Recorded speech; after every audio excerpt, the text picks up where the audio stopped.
ప్రియమైన నా పరలోకపు తండ్రి, దేవా, పాపం వలన మానవుని జీవితాలలో ప్రవేశించిన బాధలు, వ్యాధులు మరియు బంధకముల నుండి విడిపించే దేవుడవు మీరే. దేవా, నానా విధములైన మానసిక శరీర సంబంధమైన వ్యాధులతో ఉన్నటువంటి మీ ప్రజల పక్షాన మీకు విజ్ఞాపన చేస్తున్నాను. దేవా, స్వస్థపరచు దేవుడవు మీరే. మీ స్వరాన్ని వింటూ మీ మార్గాలలో నడుచుట ఎంత ప్రాముఖ్యమో మాకు తెలియజేసిన దేవా, మీ చిత్తమునకు లోబడిన జీవితాన్ని జీవించుటకు అనారోగ్యముతో బాధపడుచున్న ప్రతి ఒక్కరికి సహాయం చేయండి. మీ వాక్యమును వినే చెవులను, దానిని గైకొనే హృదయమును అనుగ్రహించండి. తప్పు అలవాట్లు, నిర్లక్ష్యం, అవిధేయతల నుండి దూరపరిచి మీకు ఇష్టమైన మార్గంలో నడిపించండి. స్వస్థత లేకుండా ఈ ప్రార్థనతో ఏకీభవిస్తున్న ప్రతి ఒక్క శరీరమును, మనసును, ఆత్మను మీ చేతుల్లో ఉంచుచున్నాను. స్వస్థపరచువాడవైన యెహోవా, నా దేవా, మీ కృపాహస్తమును వారి మీద ఉంచి వారి జీవితంలో ఆరోగ్యం, బలము, సమాధానమును కలుగజేయండి.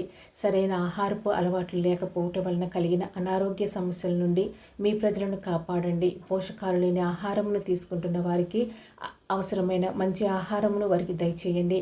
ఆరోగ్యకరమైన జీవన విధానమును అనుసరించుటకు జ్ఞానమును, క్రమశిక్షణను వారికి అనుగ్రహించండి. ఆహార విషయంలో మితము మరియు క్రమమును పాటించగల కృపను వారికి దయచేయండి. నిరాశలు మరియు మనసును బాధించే ప్రతి సమస్యలతో, భయముతో బంధించబడి ఉన్న ప్రతి ఒక్కరిని విడుదల చేయండి. మీ సమాధానము వారి హృదయములను నింపునుగాక. మీ వాక్యము ద్వారా వారికి ధైర్యము, శక్తి మరియు స్థిరమైన మనసును అనుగ్రహించండి. తండ్రి, కుటుంబ సమస్యలతో బాధపడుతున్న వారిని జ్ఞాపకం చేసుకుంటున్నాము.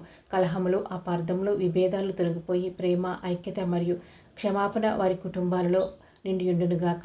ప్రభా, మీ ప్రజలను ఆత్మీయంగా బలపరచండి. పరిస్థితులు ఎలా ఉన్నా మిమ్మల్ని విశ్వసించుచు మీలో నిలిచి ఉండే విశ్వాసమును వారికి దయచేయండి.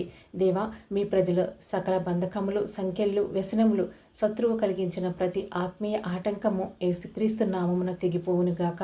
మీ విమోచన స్వతంత్రంలో నడుచుకునే కృపను వారికి అనుగ్రహించండి. వ్యాధులతో బాధపడుచున్న ప్రతి ఒక్కరిపై మీ స్వస్థపరచు హస్తము ఉండునుగాక. వారి శరీరము, మనసు, ఆత్మపై స్వస్థతనిచ్చే మీ ఆత్మ పని చేయునుగాక. వారి ఆత్మ, ప్రాణము, దేహము మీ స్వస్థపరచు కృపను అనుభవించునుగాక. ఈ ప్రార్థన వినుచున్న ప్రతి కుటుంబమును, నా ఛానల్ను సబ్స్క్రైబ్ చేసుకున్న ప్రతి ఒక్కరిని సంపూర్ణ ఆరోగ్యంతో ఉంచమని, వారిని మీ కృపగల హస్తంతో కాపాడమని యేసుక్రీస్తు ప్రభు మహిమ కలిగిన నామంలో ప్రార్థించుచున్నాను తండ్రి. ఆమెన్.